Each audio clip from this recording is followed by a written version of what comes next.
ఎన్నికలు తెలంగాణ రాజకీయాల్లో ఉత్కంఠను రేపుతున్నాయి.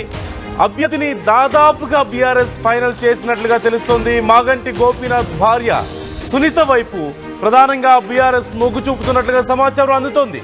ఉప ఎన్నికల్లో పోటీ చేసే అవకాశం వస్తుందంటూ మరోవైపు రావుల శ్రీధర్ రెడ్డి కూడా ఆశలు పెట్టుకున్నారు. అలాగే అధిష్టానం అవకాశం ఇస్తే పోటీ చేస్తానంటూ మాజీ ఎమ్మెల్యే విష్ణువర్ధన్ రెడ్డి కూడా అంటున్నారు.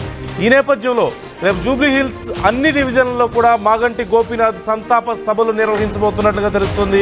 త్వరలోనే అభ్యర్థిని ఫైనల్ చేసే యోచనలో బీఆర్ఎస్ పార్టీ ఉంది. గత సాంప్రదాయాన్ని పాటించాలంటూ బీఆర్ఎస్లో ఒక వర్గం ప్రతిపాదనలు చేస్తున్నట్లుగా తెలుస్తోంది. సహజంగా మనం చాలా సందర్భాల్లో చూసాం, భర్త ఎమ్మెల్యే అయ్యుండి ఒకవేళ గనక ఏదైనా కారణాల వల్ల ఆయన మరణిస్తే ఆయన ప్లేస్లో ఆయన భార్యని అభ్యర్థిగా ప్రకటించడం చాలా సందర్భాల్లో మనం చూసాం. ఇప్పుడు అలాంటి పద్ధతినే పాటించాలి అంటూ బీఆర్ఎస్ అనుకుంటున్నట్లుగా తెలుస్తోంది. మరోవైపు రావుల్ శ్రీధర్ రెడ్డి కానీ మాజీ ఎమ్మెల్యే విష్ణువర్ధన్ రెడ్డి కానీ కొంత ఆశలు పెట్టుకుంటున్నట్లుగా తెలుస్తుంది ఈ సీటుకు సంబంధించి. అలాగే బీఆర్ఎస్ ఇలాంటి ఒక ఎత్తుగడలో ఉంది, క్లియర్గా తెలుస్తుంది. ఉప ఎన్నికల్లో పోటీ చేసే అవకాశం ఉన్న నేపథ్యం అంటే పూర్తి స్థాయిలో అభ్యర్థిని ఇంకా ప్రకటించకపోయినప్పటికీ కూడా గోపీనాథ్ భార్య సునీత వైపు ప్రధానంగా మొగ్గు చూపుతున్నట్లుగా తెలుస్తోంది. అలాగే రేపు జూబ్లీ హిల్స్ అన్ని డివిజన్లలో కూడా మాగంటి గోపీనాథ్ సంతాప సభలు నిర్వహించబోతోంది. ఆయనకున్నటువంటి క్యాడర్ను మరొకసారి సమాయత్తం చేయబోతోంది. ఖచ్చితంగా మరొకసారి బీఆర్ఎస్ గెలిచేందుకు కష్టపడబోతున్నట్లుగా తెలుస్తోంది ఓవైపు. మరోవైపు చూసినట్లయితే కాంగ్రెస్ అలాగే ఎంఐఎం కూడా ఈసారి పోటీకి ప్రాపర్గా సంసిద్ధం అవుతున్నటువంటి పరిస్థితి మనకు కనిపిస్తోంది. ముఖ్యంగా ఎంఐఎం నుంచి సయ్యద్ ఫలక్ పోటీ చేసే అవకాశం ఉందా అంటూ ఇక్కడ ఒక ప్రశ్న వస్తుంది. మరోవైపు కాంగ్రెస్ నుంచి అజారుద్దీన్ నాకే ఇక్కడ సీట్ రాబోతోంది అంటూ ఆయన మాట్లాడుతున్నట్లుగా తెలుస్తుంది. గతంలో కొద్దిపాటి తేడాతో నేను ఓడిపోయాను, ఈసారి మాత్రం ఖచ్చితంగా నేను గెలవబోతున్నాను అంటూ తెలుస్తుంది. మరోవైపు జూబ్లీ హిల్స్లో చూస్తే మూడో వంతు ముస్లిం ఓట్లు ఉన్న నేపథ్యంలో ఖచ్చితంగా ఇక్కడ ముస్లిం మైనారిటీ ఓట్లు ప్రధానం కాబోతున్నాయి. ఈ నేపథ్యంలోనే ఓవైపు ఎంఐఎం కూడా ఒక గట్టి పోటీ ఇవ్వాలన్నట్లుగా ఆలోచిస్తున్నట్లుగా తెలుస్తోంది. అంటే కొంత గతంలో బీఆర్ఎస్ ఎలాగైతే సఖ్యత ఉందో ఈసారి కాంగ్రెస్తో కూడా అలాంటి ఒక అండర్స్టాండింగ్ కొంత ఇంటర్నల్గా ఎంఐఎంకు ఉన్నప్పటికీ కూడా పోటీ అయితే చేద్దాం అన్న ఆలోచనలో ఎంఐఎం ఉన్నట్లుగా తెలుస్తుంది. ఈ నేపథ్యంలో సయ్యద్ ఫలక్ పోటీలో ఉండే అవకాశం ఉందా అంటూ ఒక ప్రచారం పెద్ద ఎత్తున జరుగుతుంది. మరోవైపు అజారుద్దీన్ నిన్న ప్రకటించుకున్నారు. గురువారం రోజు ఆయన ఒక ప్రెస్ మీట్ నిర్వహించి నేనే పోటీ చేయబోతున్నాను కాంగ్రెస్ తరపు నుంచి, ఈసారి నా విజయం ఖాయం అంటూ కూడా ఆయన ప్రకటించుకున్నట్లుగా తెలుస్తోంది. ఈ నేపథ్యంలో ఏ పార్టీకి ఆ పార్టీ ఇప్పటి వరకు ఎలాంటి క్లారిటీ ఇవ్వకపోయినప్పటికీ కూడా అభ్యర్థులు ఆశావాహులేమో మాకు మేమే పోటీ చేస్తున్నామంటే ఎవరికి వారు ప్రకటించుకుంటున్నారు. మరోవైపు ఏ పార్టీకి ఆ పార్టీ మాకు అవకాశాలు ఉన్నాయంటే మాకు అవకాశాలు ఉన్నాయంటూ పోటీకి సిద్ధమవుతున్నటువంటి పరిస్థితి మనకు కనిపిస్తోంది. అలాగే ముఖ్యంగా గ్రేటర్ పరిధిలో కాంగ్రెస్కు సీట్లు లేని నేపథ్యంలో అభ్యర్థులు గెలవని నేపథ్యంలో ఖచ్చితంగా ఈసారి ఈ జూబ్లీ హిల్స్ ఉప ఎన్నికల్లో పోటీ చేసి తమ సత్తా ఏంటో నిరూపించుకోవాలని, అలాగే తాము చేస్తున్నటువంటి పరిపాలనకు ఖచ్చితంగా ఇది ఒక రెఫరెండంగా ఉండే అవకాశం ఉంది అంటూ కూడా చెప్తున్నట్లుగా తెలుస్తుంది. ఈ నేపథ్యంలో అంటే ఈ 18 నెలల కాలంలో మేము ఎంత బాగా పనిచేసామనే దానికి రేపు జూబ్లీ హిల్స్ ఎన్నికల్లో మా అభ్యర్థిని గెలిపించుకొని మేము ప్రజలకు చెప్తాం, ఇదిగో మేము బాగా పనిచేసాం కాబట్టి ప్రజలు మమ్మల్ని గెలిపించారు జూబ్లీ హిల్స్ ప్రజలు అంటూ చెప్తామంటూ కాంగ్రెస్ నాయకులు చెప్తున్నట్లుగా కొంత ధీమాను వ్యక్తం చేస్తున్నట్లుగా తెలుస్తుంది. మరోవైపు బీఆర్ఎస్ ఏమో గతంలో గెలిచారు, అందులోని ఇప్పుడు సెంటిమెంట్ ఎలాగో ఉంటుంది, అందుకని గోపీనాథ్ భార్యకి సునీతకి సీట్ ఇచ్చేస్తే పని అయిపోతుంది కదా అన్న ఆలోచనలో ఉన్నట్లుగా తెలుస్తుంది. కానీ క్లారిటీ అయితే లేదు. మరోవైపు ఎంఐఎం కూడా ముస్లిం ఓట్లు ఎక్కువగా ఉన్న నేపథ్యంలో గతంలో బీఆర్ఎస్తో ఉన్నంత అండర్స్టాండింగ్ ఇప్పుడు కాంగ్రెస్తో లేకపోయినప్పటికీ కూడా ఎంతో కొంత అండర్స్టాండింగ్ అయితే ఉంది, కానీ పోటీ చేయాలని అయితే అనుకుంటున్నట్లుగా తెలుస్తుంది. ఓవరాల్గా అసలు ఏ పార్టీ స్ట్రాటజీ ఏ విధంగా ఉంది, ఎవరికి ఎలాంటి బలాబలాలు ఉన్నాయి, అలాగే ఎవరికి ఏ అంశాలు కలిసి వస్తాయి, అభ్యర్థుల విషయంలో ఎప్పటిలోపు క్లారిటీ వచ్చే అవకాశం ఉందో తెలుసుకుందాం. మా ప్రతినిధి మధు మనతో ఉన్నారు. మధు, డీటెయిల్స్ ఏంటి? అంటే సునీతని పోటీలో ఉంచాలి అని చెప్పి బీఆర్ఎస్ భావిస్తున్నట్లుగా తెలుస్తుంది గోపీనాథ్ భార్యని. మరోవైపు ఇటు ఎమ్మెల్యే విష్ణువర్ధన్ రెడ్డి కానీ మాజీ ఎమ్మెల్యే విష్ణువర్ధన్ రెడ్డి కానీ అలాగే రావుల్ శ్రీధర్ రెడ్డి కూడా మాకు అవకాశం వస్తే మేము పోటీ చేస్తాం అన్నట్లుగా చెప్తున్నట్లుగా తెలుస్తుంది, ఖచ్చితంగా గెలిపిస్తామని. సో బీఆర్ఎస్లో ఎప్పటిలోపు క్లారిటీ వచ్చే అవకాశం ఉంది? వీళ్ళ ముగ్గురులో ముఖ్యంగా ఎవరి పేరు ఫైనల్ అయ్యే అవకాశాలు కనిపిస్తున్నాయి? ఇంకా ఎవరి పేర్లైనా ఉన్నాయా పోటీలో? ఎగ్జాక్ట్లీ దాదాపు సునీత పేరు, మాగంటి గోపీనాథ్ సతీమణి పేరు ఫైనల్ అయినట్టుగా పార్టీలో చర్చ కొనసాగుతూ ఉంది. కాకపోతే కేటీఆర్ విదేశాల్లో ఉన్నారు, వర్కింగ్ ప్రెసిడెంట్. ఆయన రాగానే అధికారిక ప్రకటన ఉండేటువంటి అవకాశం ఉంది. ఆమె కూడా కాస్త సుముఖంగానే ఉన్నారు, పోటీ చేయడానికి ఇంట్రెస్ట్ చూపిస్తున్నట్టుగా తెలుస్తూ ఉంది. ఉప ఎన్నిక కావడం కేవలం 1.5 ఇయరే కావడం ఎన్నికై, సో ఆమె ఇంకొక తన భర్త ప్లేస్లో ఆమె నిలబడాలనేటువంటి ఆలోచన చేస్తున్నట్టుగా తెలుస్తూ ఉంది. కానీ పార్టీ అధికారికంగా ప్రకటించలేదు. గతంలో గనక బీఆర్ఎస్ తీసుకున్న నిర్ణయాలను గమనిస్తే దుబ్బాక తర్వాత కంటోన్మెంట్, గతంలో జరిగినటువంటి ఉప ఎన్నికలను చూస్తే చనిపోయిన అభ్యర్థుల కుటుంబాల నుంచే మళ్ళీ వారిని నిల్చోబెట్టినటువంటి పరిస్థితి కొనసాగింది. సాయన్న చనిపోతే కంటోన్మెంట్లో కూతురికి టికెట్ ఇచ్చారు, ఆమె చనిపోతే ఆమె సోదరికి టికెట్ ఇచ్చారు. సో దుబ్బాకలో కూడా అక్కడ ఎమ్మెల్యే చనిపోతే ఆయన సతీమణికి టికెట్ ఇచ్చినటువంటి సిచ్యువేషన్ సాంప్రదాయం కొనసాగింది. ఇప్పుడు కూడా అదే సాంప్రదాయాన్ని కొనసాగించే అవకాశం ఉంది. కానీ ఒకవేళ పార్టీ ఆదేశిస్తే పోటీ చేయడానికి సిద్ధంగా ఉన్నాను, లేదంటే పార్టీ ఎవరి పేరు చెప్తే వారికి సపోర్ట్ చేస్తానంటూ పీజేఆర్ కొడుకు మాజీ ఎమ్మెల్యే విష్ణువర్ధన్ రెడ్డి ఓపెన్గానే చెప్పారు. సో నిన్న ఒక జరిగిన సమావేశంలో ఓపెన్గా సునీతకు మద్దతే చెప్పారు, మాగంటి సతీమణికి.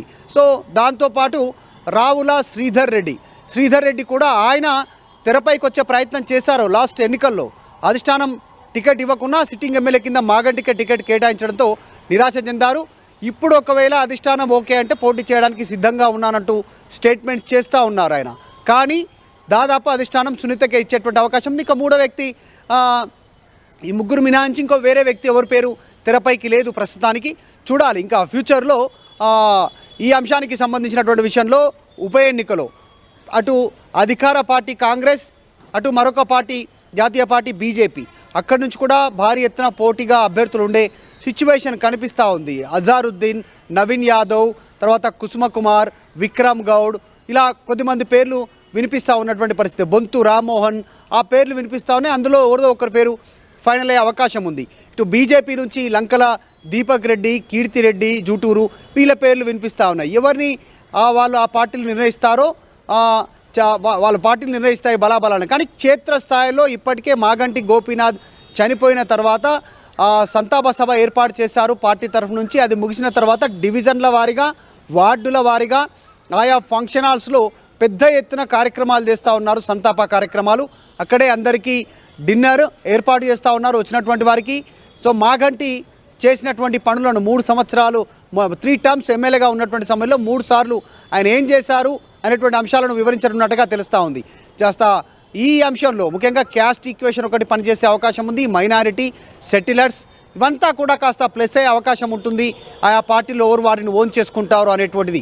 ఎంఐఎం పోటీలో ఉంటుందా ఉండదా అది కూడా చర్చనీయాంశం అవుతోంది. దాదాపు 1,00,000 ఓట్లు జూబ్లీహిల్స్లో ఉన్నట్టుగా చర్చ కొనసాగుతూ ఉంది, ముస్లింలకు సంబంధించిన ఓట్లు. సో లాస్ట్ టైం పోటీ చేశారు కాంగ్రెస్, అజారుద్దీన్కి పోటీ మళ్ళీ టికెట్ ఇస్తే ఎంఐఎం మళ్ళీ పోటీ చేసే అవకాశం ఉంటుంది. అది బీఆర్ఎస్కి ప్లస్ అయ్యే అవకాశం ఉంటుందని ఎవరి అంచనాలు వాళ్ళు వేసుకుంటున్నారు. కానీ బీఆర్ఎస్ సుప్రీం కేసీఆర్ మాత్రం మాగంటి గోపీనాథ్ తెలుస్తుంది కదా మధు, అంటే నేను పోటీ చేయబోతున్నాను అంటూ ఆయన కామెంట్ చేసినట్లుగా సమాచారం వస్తుంది.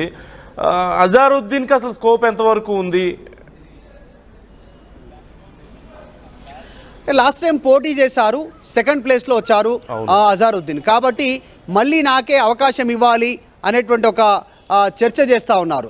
ఆయన అభిప్రాయాన్ని వ్యక్తం చేశారు. దాన్ని పిసిసి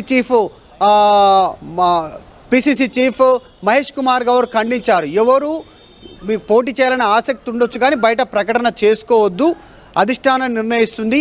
ఇక్కడ నుంచి 3 పేర్లతో మేము అధిష్టానానికి లిస్టు పంపిస్తాము, అందులో నుంచి ఒక పేరును అధిష్టానం ఫైనల్ చేస్తుంది అనేటువంటి స్టేట్మెంట్ చేశారు పిసిసి చీఫ్. కాబట్టి సాధారణంగా కాంగ్రెస్లో జరిగేటువంటి ప్రక్రియని అధిష్టానం ఫైనల్ చేస్తుంది, అభ్యర్థులు అక్కడ నుంచి పేర్ల ప్రకటన ఉంటుంది. ఈ ఉప ఎన్నికకు కూడా అట్లాగే ప్రకటన ఉండే అవకాశం ఉంది.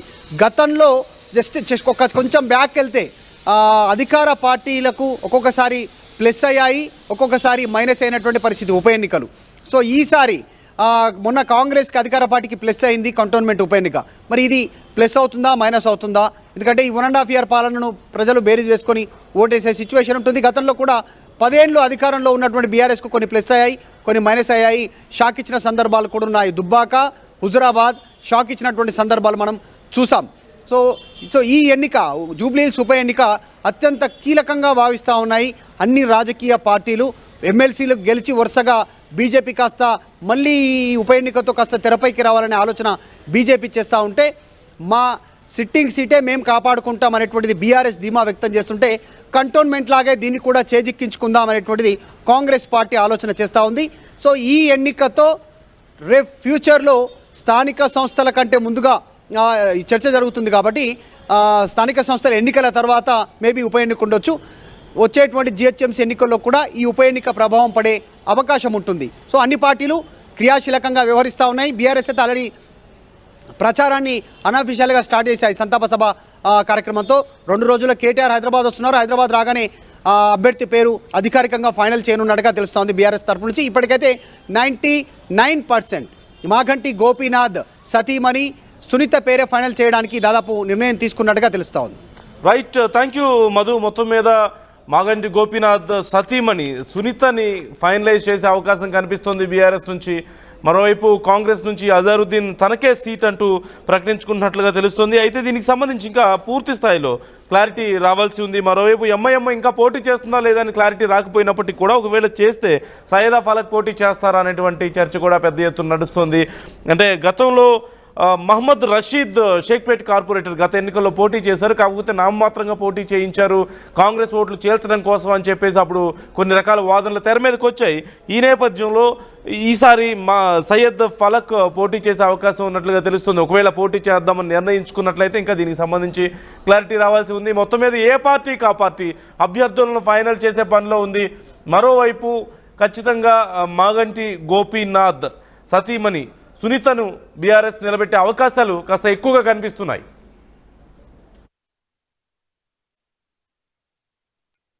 At KLH Global Business School, we help you learn the greatest skill in life, making the right choice.